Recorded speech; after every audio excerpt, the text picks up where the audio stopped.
ओम शांति। बाबा good morning. आज बाबा के 17 अक्टूबर 2022 के महावाक्य हैं। बाबा ने सार में कहा, मीठे बच्चे अपनी उन्नति के लिए पुरुषार्थ करते रहो, ज्ञान रत्नों का दान कर सदा अपना और दूसरों का कल्याण करने के निमित्त बनो। बाबा ने प्रश्न पूछा, ईश्वरीय सेवा करने के लिए कौन सा गुण होना जरूरी है? तो और सेवा करने वाले बच्चों में कौन से ख्यालात नहीं होने चाहिए? दो बात पूछी बाबा ने। ईश्वरीय सेवा करने के लिए कौन सा गुण होना जरूरी है, और दूसरी बात पूछी कि सेवा करने वाले बच्चों में कौन से ख्यालात नहीं होने चाहिए। तो बाबा ने कहा, ईश्वरीय सेवा सर्विस में स्वभाव बहुत मीठा चाहिए। क्या चाहिए? ईश्वरीय सेवा में स्वभाव मीठा चाहिए, बहुत मीठा चाहिए। क्रोध में आकर किसी को आंख दिखाई तो बहुतों का नुकसान हो जाता है। सर्विसेबल बच्चों में अहंकार व क्रोध तो बिल्कुल नहीं होना चाहिए। यही विकार बहुत विघन रूप बनता है। माया प्रवेश कर कई बच्चों को संशय बुद्धि बना देती है। ईश्वरीय सर्विस करने के लिए ये ख्याल ना आए कि नौकरी छोड़कर ये सर्विस करूं। अगर नौकरी छोड़कर ये सर्विस भी ना करे तो बोझ चढ़ेगा। देखो बाबा ने क्या कहा, ईश्वरीय सेवा करने के लिए ये ख्याल ना आए कि नौकरी छोड़कर ये सेवा करो। अगर नौकरी छोड़कर फिर ये सेवा भी ना करे तो फिर बोझ चढ़ेगा। ऐसे तो धन से कम सहयोगी बने हैं, फिर धन होगा नहीं और मन लगेगा नहीं, और तन से हम थक जाएंगे या वो भी नहीं होगा, तो फिर और ही बोझ चढ़ेगा। गीत है ओम नमो शिवाय। ओम शांति। भक्त लोग जब ओम नमो शिवाय कहेंगे तो शिव के लिंग और शिव के मंदिर को याद करेंगे, नमः कहकर पूजा करेंगे। फिर बाबा ने कहा, वो हुई भक्ति। हम तो शिव बाबा को कहेंगे, तुम माता पिता हम बालक तेरे, अब तुम चित्र को नहीं कहेंगे। तुम जानते हो हम शिव बाबा को तुम जानते हो वो शिव बाबा हमको पढ़ा रहे हैं। रात दिन का फर्क हो गया ना। ये दुनिया को पता थोड़ी है। ये दुनिया को पता नहीं है। शिव बाबा निराकार आकर पाठशाला में पढ़ाते हैं। क्या पढ़ाते हैं? सहज राजयोग और ज्ञान। जैसे क्राइस्ट का पुस्तक है, क्राइस्ट ने जो ज्ञान दिया उनका बाइबल बना। यहाँ शिव पुराण है, परंतु वो तो दूसरे किसी ने बनाया है। वास्तव में सच्चा शिव पुराण गीता है। बाप ने तुमको समझाया है, तुमको फिर औरों को समझाना है। शिव बाबा ने क्या समझाया? बाबा पूछते, शिव बाबा ने क्या समझाया? शिव का जन्म भी सुनाते हैं। अब शिव पुराण गीता को कहें व शिव पुराण को कहें, दो तो हो ना सके। भारत का धर्मशास्त्र तो एक होना चाहिए ना। जो धर्म स्थापन करते हैं उनकी जीवन कहानी बनाते हैं। इसने ये सुनाया। क्राइस्ट ने भी ज्ञान सुनाया होगा जिसका बाइबल बना। तो उस पुराण में बहुत कथाएं हैं। अब कथा सुनाई है बच्चों को, परंतु पार्वती का नाम डाल दिया है। उसमें तो दिखाया नहीं है कि पवित्रता की प्रतिज्ञा कराई है। मन मना भव अक्षर शिव पुराण में नहीं होगा, गीता नहीं है। शिव पुराण अलग है। यह है श्रीमद् भगवत गीता। भगवान तो एक सिद्ध करना है ना, उनका नाम शिव है। वो गीता फिर श्री कृष्ण पुराण हो जाती है। अगर उसको श्री कृष्ण ने सुनाई कहें गीता तो फिर कृष्ण पुराण हो गई। तो शिव पुराण अगर ये हुआ तो वास्तव में श्री कृष्ण तो पतित पावन है नहीं, शिव पतित पावन है। वो तो है खुद ही पावन देवात्मा है ना, सतयुगी। वो थोड़ी पतित पावन है। धर्म का शास्त्र है गीता। शिव पुराण को तो सब नहीं मानेंगे, अब कहेंगे गीता से देवी देवता धर्म स्थापन हुआ, तो वो तो शिव ही कर सकता है ना। श्री कृष्ण भी सांवरे से गोरा बनता है, फर्क बहुत है। बच्चों को समझाया जाता है, जो समझते हैं उनका फर्ज है अलौकिक कार्य करना। खुशी होनी चाहिए, अथाह खजाना मिलता है तो दान देना है। बाप का परिचय देना बहुत सहज है। भक्त भगवान को याद करते हैं, भगवान आकर फल देते हैं। फिर बाबा ने पूछा कौन सा फल देते हैं? भगवान जीवन मुक्ति ही देंगे ना। सरग का सद्गति दाता श्री कृष्ण को नहीं कहा जाता, परमपिता परमात्मा को ही कहेंगे। तुम जानते हो परमात्मा निराकार है, श्री कृष्ण को परमात्मा नहीं कह सकते। श्री कृष्ण सभी आत्माओं का बाप नहीं बन सकता। सभी आत्माओं का पिता परम पिता परमात्मा ही है। हाँ, तो परमात्मा ही गाया हुआ है। बच्चों को अच्छी रीति बाप का परिचय देना है। बाबा ने कहा वो तो सर्वव्यापी या लिंग कह देते हैं। भला लिंग का ऑक्यूपेशन क्या होगा? परमपिता परमात्मा की तो महिमा है पतित पावन ज्ञान का सागर। वो पोस्टर बाहर लगा देना चाहिए। कोई भी आए तो पढ़े। कौन सा वाला पोस्टर कहा? जो गुणों की महिमा है, शिव बाबा वाले। तुम जाकर राधे कृष्ण व लक्ष्मी नारायण के मंदिर में समझाओ, हमारा लक्ष्मी नारायण का चित्र बहुत अच्छा है, इस पर भी समझाना चाहिए। लक्ष्मी नारायण के मंदिर वाले अक्सर गीता जरूर पढ़ते होंगे। अपनी उन्नति के लिए पुरुषार्थ करना है। बाप से ऊंच वर्षा पाने का शौक होना चाहिए। अपना और दूसरों का कल्याण करना है। शिव बाबा तो सभी का कल्याण करने वाला है, तुमको भी कल्याणकारी बनना है। बाबा कहते हैं मेरा अकल्याण कभी होता ही नहीं। अकल्याणकारी तो रावण है, ये भी मनुष्य नहीं जानते। और फिर क्या गाते? तू ही बिगाड़े तू ही सवारे। वो अकल्याण नहीं करता, वो बिगाड़ता नहीं है। बाबा कहते तो रावण करता है ना। तुमको जाकर समझाना है। बादल भरकर फिर जाए बरसना है। शौक कितना होना चाहिए। अगर दान नहीं करते तो जरूर कहें कि अपना कल्याण नहीं किया है, तब औरों का नहीं कर सकते हैं। सेंटर्स पर बहुत अच्छे अच्छे बच्चे आते हैं, परंतु औरों का कल्याण करे वो नहीं करते। सुनते हैं फिर धंधे में थक कर घर गए और खलास। दान नहीं देते हैं तो वो कोई ब्राह्मण नहीं ठहरे। ब्राह्मण जानते हैं कि हमको देवता बनना है, हर एक को अपने दिल से बात करनी है। अगर किसी को देवता नहीं बनाया तो ब्राह्मण कैसा? शिव बाबा कहते हैं मैं तो हूँ ही कल्याणकारी, तुमको भी कल्याणकारी बनना है। भला जिनको धारणा नहीं होती उनके लिए स्थूल सर्विस है। यहाँ बच्चे आते हैं जिनकी सर्विस की हुई है। सर्विस सेंटर पर बच्चों को अपने से पूछना है कि हमने कितनों का कल्याण किया। आते तो बहुत हैं, थोड़े बहुत हैं जो सर्विस करते हैं, बाकी धंधे आदि में लग जाते हैं। समझते हैं पवित्र बनना है सिर्फ, परंतु धन भी दान करना है। अपने से पूछना है। क्या पूछना है? अगर हम किसी का कल्याण नहीं करेंगे तो क्या पद पाएंगे? बहुत बच्चियां कल्याण कर पंडा बनकर आती हैं, उसमें भी नंबरवार हैं। कोई फर्स्ट क्लास, कोई सेकंड, कोई थर्ड में रखेंगे। तो अपना कल्याण करना चाहिए। जिसको अपना कल्याण का नहीं, वो क्या पद पाएंगे? बहुत ऐसे सेंटर्स हैं जिनमें कई बच्चे सर्विस नहीं करते हैं। इतनी ताकत नहीं है जो जाकर दान करे। सवेरे मंदिरों में बहुत जाते हैं, जाकर ढूंढना पड़े देवता धर्म वाला कौन है। अब बाप कहते हैं मैं इस तन में आया हूँ, मैं इस तन में आया हूँ। वो तो छोटे शरीर में जाकर आत्मा प्रवेश करती है। गोष्ठ छाया के मौफिक आते हैं, ये भी वंडर है।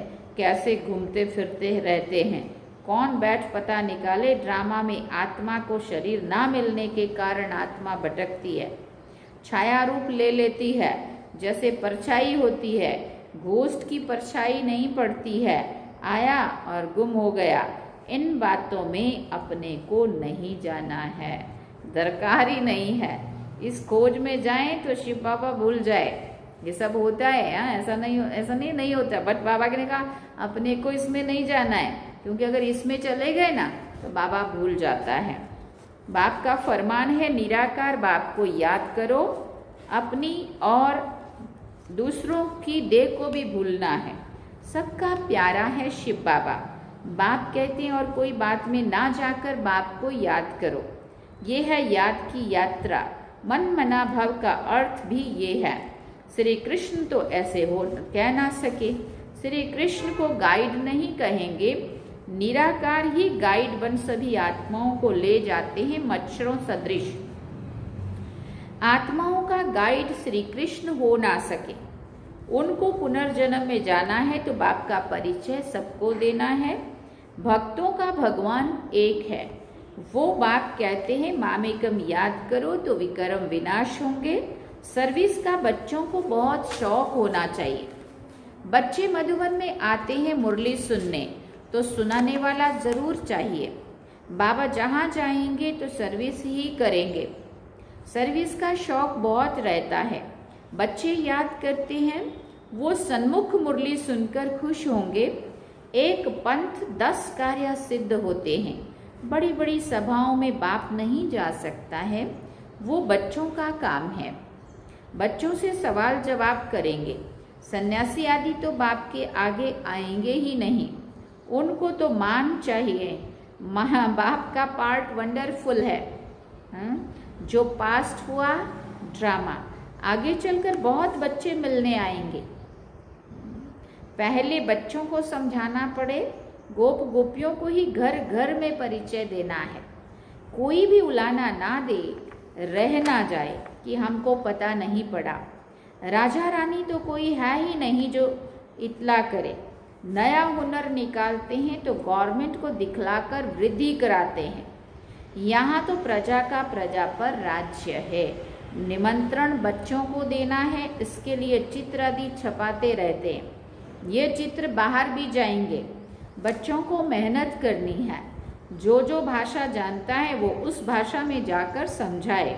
अनेक भाषाएं हैं। बाबा राय देते हैं पुणे और बेंगलोर तरफ सर्विस को खूब बढ़ाओ। सबको मालूम पड़े, सब भाषाओं में पर्चे छपाने हैं। बेहद की खुशी चाहिए। ऐसे भी नहीं कि बाबा नौकरी छोड़ दूं, नौकरी छोड़ी फिर ये सर्विस भी ना कर सके तो बोझ चढ़ेगा। इसमें स्वभाव भी बहुत मीठा चाहिए। क्रोध बहुतों में है। आंख दिखा देते हैं, फिर रिपोर्ट आती है। अच्छे अच्छे बच्चे लिखते हैं कि हमारी सुनते नहीं है। ये अक्षर निकलना नहीं चाहिए। बच्चों में दे अहंकार व क्रोध है तो बच्चों को नुकसान पहुंचा देते हैं। बाप को बच्चों का कितना ख्याल रहता है। सभी बच्चों पर नजर रखनी होती है। मम्मा बच्ची थी फिर भी माँ कहलाती थी। उनको फुरना रहता था। ज्ञान में भी कहाँ माया प्रवेश हो जाती है। फिर कई संशय बुद्धि भी बन पड़ते हैं। कितने कदम कदम पर विघ्न पड़ते रहते हैं। आज बच्चा है, कल बदल जाता है। विकार पर कितना झगड़ा होता है। बहुत पूछते हैं इस संस्था की ग्लानि क्यों होती है। समझते नहीं है ना, शास्त्रों में श्री कृष्ण की ग्लानि कितनी की है। फलानी को भगाया, ये हुआ, श्री कृष्ण तो ऐसा कर ना सके। जब तक समझाया जाए कि क्यों विघ्न पड़ते हैं,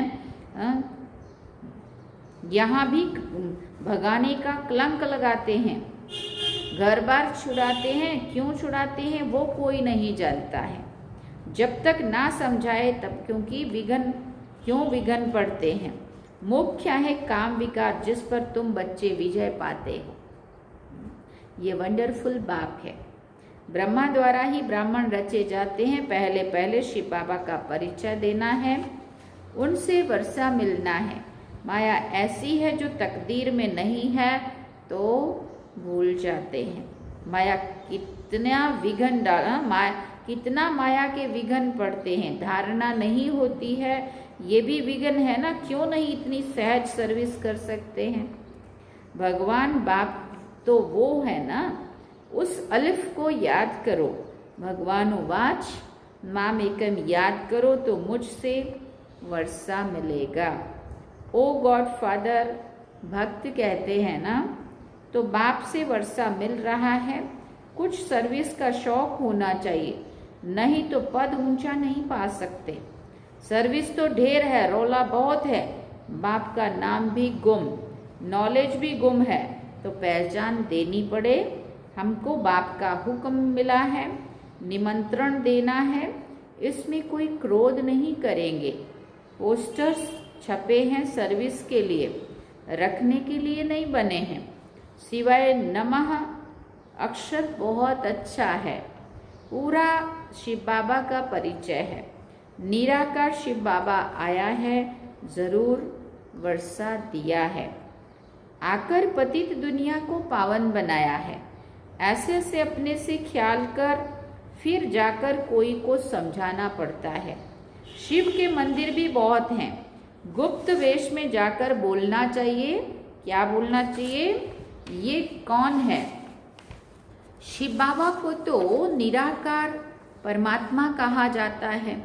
उन्होंने क्या किया जो इतना मंदिर बनाया है, ऐसा उनको समझाना चाहिए और पूछना चाहिए।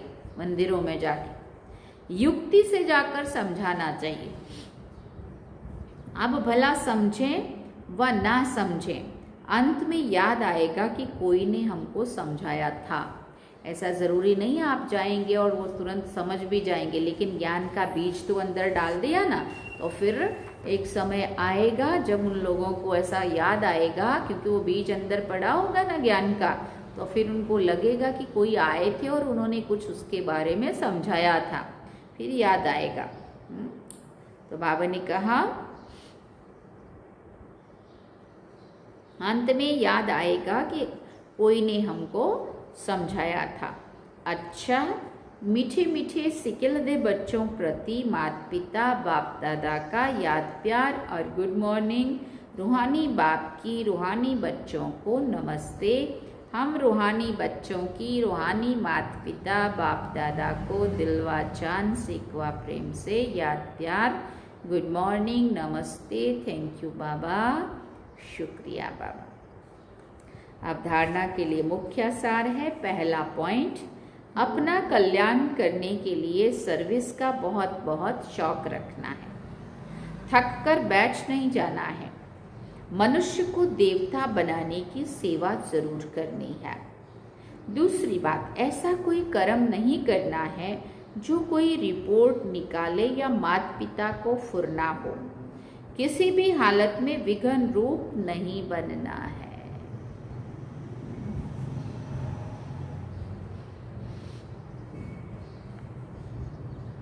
वरदान में बाबा ने कहा, मर्यादा की लकीर के अंदर सदा छत्र छाया की अनुभूति करने वाले मायाजीत विजयी भव। मर्यादा की लकीर के अंदर सदा छत्र छाया की अनुभूति करने वाले मायाजीत विजयी भव। बाप की याद ही छत्र छाया है। जितना याद में रहते उतना साथ का अनुभव होता है। छत्र छाया में रहना अर्थात सदा सेफ रहना। जो संकल्प से भी छत्र छाया से बाहर निकलते हैं उन पर माया का वार होता है। छत्र छाया के नीचे मर्यादा की लकीर के अंदर रहने से कोई की हिम्मत नहीं अंदर आने की, लेकिन यदि लकीर से बाहर निकले तो माया तो है ही होशियार। इसलिए साथ के अनुभव से माया जीत बनो। इसका एग्जाम्पल है बहुत बड़ा। सीता जब वनवास में राम के साथ थी तो जंगल में क्या हुआ था, याद है ना सबको? कैसे सोने का मृग, माया उस सोने के मृग के रूप में आई और कैसे सीता को वो सोने का मृग पसंद आया, उसके ऊपर नज़र डूबी और राम को उसके पीछे भेजा और मुझे तो यही हिरन चाहिए और राम को जाना पड़ा। राम सब जानते थे, लेकिन ये भी क्या था, माया का रूप था, उसकी जिद थी, चलो मुझे तो यही चाहिए, और गए उसके साथ साथ। तो सबसे पहले क्या हुआ, माया ने राम से उसको दूर किया। वो माया थी, वो मृग जो सोने का मृग था, वही राम से दूर करने के लिए माया को, इसको सीता को माया आई थी, है ना। और वो ले गया और दूर चला गया राम। अब राम से जब सीता दूर हो गई तो रावण साधु वेश में फिर माया ने वार कैसे किया, ये देखो। पहले राम से दूर किया और फिर ऊपर वार किया, और वार किया तो उसमें भी फिर जब दूर चला गया तो उस माया ने क्या वो रचा कि उसको आवाजें आने लगी, और राम की आवाजें आने लगी कि राम कहीं संकट में है, बहुत दूर निकल गया है। वो आवाजें सीता को आने लगी, वो भी माया का ही रूप था, सूक्ष्म रूप। और फिर उसने लक्ष्मण को भी भेजा, राम जाते जाते बोल के गया था कि आप इसको रक्षा करना, आप उनको छोड़ के कहीं नहीं जाना। तो फिर वो नहीं जा रहा था तो भी उसको भी जबरदस्ती भेजा, सीता मैया की आज्ञा, बेचारे को जाना ही पड़े। तो जाते जाते फिर उसने उसको भी भेजा, वो भी गया, लेकिन लक्ष्मण रेखा वो दौड़ के गया, माना लगा के गया कि इसकी बार माते कदम मत रखना। अच्छा ठीक है, नहीं रखूंगी। अब वो भी गया और रेखा जो खींची, अगर वहां भी संभल जाती तो भी माया, रावण उसको धोखा नहीं देता। लेकिन रावण के साधु के वेश में आया हुआ रावण माया कैसे वार कर रही थी और सीता पहचान नहीं पा रही थी। पहले राम से दूर हुई, फिर लक्ष्मण को भी दूर कर दिया, और बाद में कैसे उस साधु जो आया, रावण साधु वेश में आया, फिर उसको भी नहीं पहचान सकी। पहले माया को मृग के रूप में देखा तो भी नहीं पहचान पाई, है ना। वो बाबा ने कहा ना, परखने की शक्ति नहीं है तो माया धोखा देती है ना। और फिर लक्ष्मण रेखा को पार नहीं करना कहा था, आज्ञा दी थी, वो भी की, और तब जा करके रावण ऐसे ही उठा के नहीं ले गया सीता को, है ना। रावण जब अंदर कदम रख रहा था तो जलने, आग लगने लगती थी, क्योंकि अंदर पवित्र जगह पे सेफ थी वो। और बोला नहीं माँ, तू देवी बाहर आके दे, भिक्षा दे, नहीं तो साधु ऐसे ही चला जाएगा। और उसने सिर्फ और सिर्फ साधु रूप ही देखा, लेकिन साधु के पीछे राक्षस छुपा था, वो तो उसको पता ही नहीं चला माया किस रूप में आई। और जैसे ही कदम बाहर रखा और कैसे फिर वो ले गया रावण। तो ये बाबा कहते मर्यादा की लकीर थी वो। तो जब भी बाबा की जो श्रीमत मिली हुई है, मर्यादा की जो लकीर बाबा ने खींची हुई है, तो जब हम उसको वो करते हैं, पार करते हैं, तब जा कर के हम धोखा खाते हैं ना। इसलिए बाबा कहते, लेकिन यदि लकीर से बाहर निकले तो माया तो है ही होशियार। वो तो ये देखती है कि कौन सी मर्यादा का उल्लंघन करते हैं, श्रीमत के विरुद्ध चाल चलते हैं, वहीं पे वो अपना बना लेती है। इसलिए साथ के अनुभव से माया, बाबा के साथ के अनुभव से बाबा की छत्र छाया में रहो, बाबा का साथ का अनुभव करते रहो, बाबा से दूर नहीं हो, तब हम मायाजीत बन सकते हैं। तो बाबा ने क्या कहा, छत्र छाया के नीचे मर्यादा के लकीर के अंदर रहने से कोई की हिम्मत नहीं है अंदर आने की। चाहे रावण कितना भी शक्तिशाली था, लेकिन अंदर रही होती तो वो नहीं ले जाता। लेकिन हमने ही माया की, उसको मर्यादा की लकीर को पार किया, श्रीमत का उल्लंघन किया, बात यहाँ की, और उन्होंने फिर वहाँ पे वो बताया। लेकिन यदि लकीर के बाहर निकले तो माया तो है ही होशियार। इसलिए साथ का अनुभव से माया जीत बनो। स्लोगन में बाबा ने कहा, अशरीरी बनने का अभ्यास ही समाप्ति के समय को समीप लाने का आधार है। अशरीरी बनने का अभ्यास ही समाप्ति के समय को समीप लाने का आधार है। अच्छा, ओम शांति।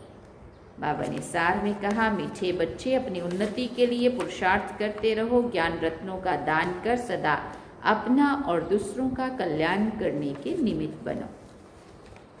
और गीत क्या सुना, ओम नमो शिवाय। ये थे आज बाबा के महावाक्य। अब हम बाबा को याद करते हैं। ओम शांति। चलिए बाबा की याद।